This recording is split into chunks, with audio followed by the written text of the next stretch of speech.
Armel Lévy. Oui, comme chaque samedi, grâce à Armel Lévy, nous partons à la rencontre d'amoureux de leur métier, de vrais passionnés. Et ce soir, Armel, nous montons grâce à vous sur les toits de Paris avec Loïc Broust. Il est ramoneur. Oui, bonjour, Société Ramonage d'Antan, on vient pour l'intervention.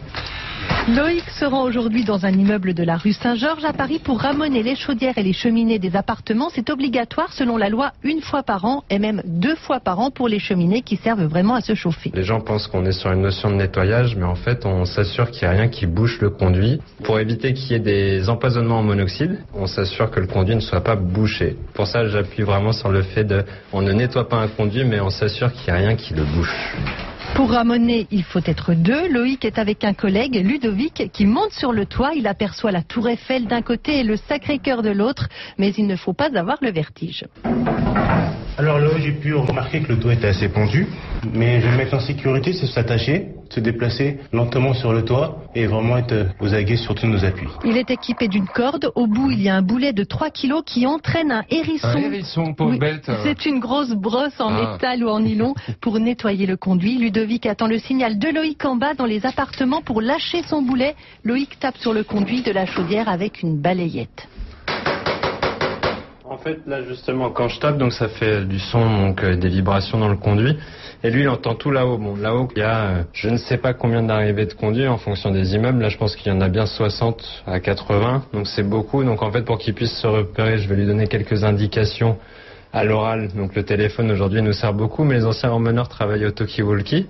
Et en fait, on s'informe de ce que moi je vois pour lui donner un maximum d'informations de là où je vais être situé. Et lui, il va y aller par la suite. Et donc, on confirme après comme ça. Et vous allez voir, on entend tout de suite quand il met le hérisson avec le boulet. Pour aider Ludovic à trouver le bon conduit de la cheminée sur le toit, Loïc a une autre technique. Il met la tête dans la cheminée et fait le cri du loup. Wow! Là, c'est vraiment la méthode traditionnelle. La méthode des Savoyards. Après, parfois, moi, je termine tout noir, mais c'est la joie du métier. Voilà, le cri du loup, ça fonctionne bien apparemment.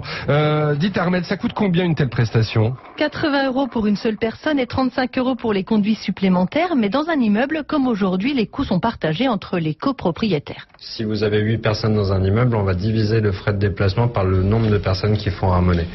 Donc ça, c'est assez intéressant. Donc ça peut faire, comme là aujourd'hui où on est, c'est 42 € le ramonage au lieu de 80, ce qui n'est pas négligeable. Tous les conduits sont individuels, donc si vous avez une cheminée, il a son propre conduit. Si vous avez une chaudière, il a son propre conduit aussi, qui est complètement indépendant des autres. Et donc c'est pour ça d'où l'importance de bien faire ramoner, parce que si vous ne le faites pas, personne ne le fait pour vous.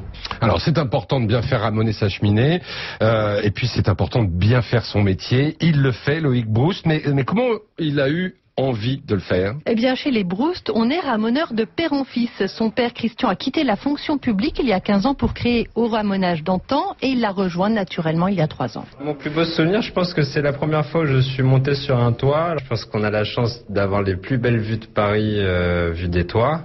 Le contact avec le client. Parfois on est reçu avec le café, limite les croissants et le pain au chocolat, et c'est un peu la magie du métier et de chaque rendez-vous.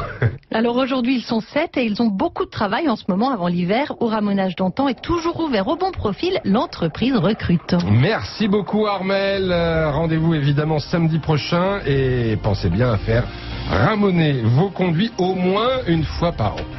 En France, l'U2P fédère l'ensemble des artisans, commerçants et professionnels libéraux. Retrouvez ces entreprises qui sont au cœur de la croissance et de l'emploi sur u2p-france.fr.